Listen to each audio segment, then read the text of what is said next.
July 6, 2005, two once-in-a-lifetime events on one night right here in Baseball Town, when after 2 years of waiting, Cole Hamels made his one and only home start for the Reading Phillies.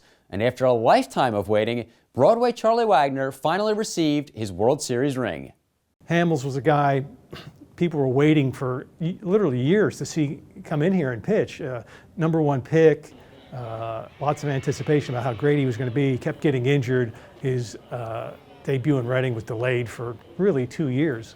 We've been waiting for a long time to see him. And then he comes in the first inning, he's as nervous as a daylight burglar. I mean, he just couldn't throw a strike. He was throwing wild pitches. It was just a complete disaster. He hit the jitters a little bit early on. He had a rough first inning, but then, he settled down quite nicely. And, the fact that he only made one start here on this mound, another two on the road, it doesn't seem to have hindered him too badly in the big leagues. He seems to have done all right for himself. Hamels walked a batter, hit a batter, recorded a throwing error, and wild-pitched home a run, all in the top of the first. He then settled down and finished with 3 runs, 2 of them earned, and struck out 6 over 6 innings of work in his Double-A debut. But what most people remember about that night was what took place before the game. All due respect to Cole Hamels, who made his one and only start here in Reading and didn't pitch all that well, but it wasn't terrible. You certainly saw signs of what he was about to become. For me, the night was Charlie Wagner. Here's a guy in his adult life who had given everything to the Boston Red Sox organization, had been through a lot of lean times with that team, a lot of heartbreak, 1967, 1986, and then to see them win the World Series finally and have representatives from Boston come down here and give Charlie his ring in a ceremony before the game, and to see the emotion that he had after 60-some years of not having that chance to get a World Series ring, and then to see that put on his finger here that night.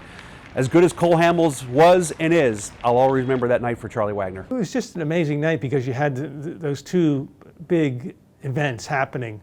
Charlie Wagner, of course, beloved figure in Reading, and to see the Red Sox finally win a World Series and know that after more than 50 years in the game that he was finally going to get a World Series ring, and that the Red Sox would send people from their front office to Reading to present it here in his hometown. That was really a special moment, and anyone who knew Charlie was really looking forward to that. We had a pregame press conference with Steve Swisher, our manager, and Tom Filer, our pitching coach, in advance of Cole pitching.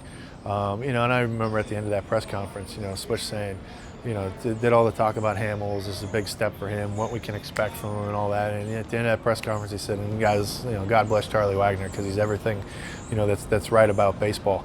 When Charlie entered the field that night, when he came in from the gate from the dugout, without any prompting, without any announcement, without any music, just gate open, Charlie walked out, and the crowd rose to, to give him a standing ovation, and the tears started rolling for Charlie right away. That was, that was pretty special. A night to remember for Cole and Charlie, another of Reading's many golden moments.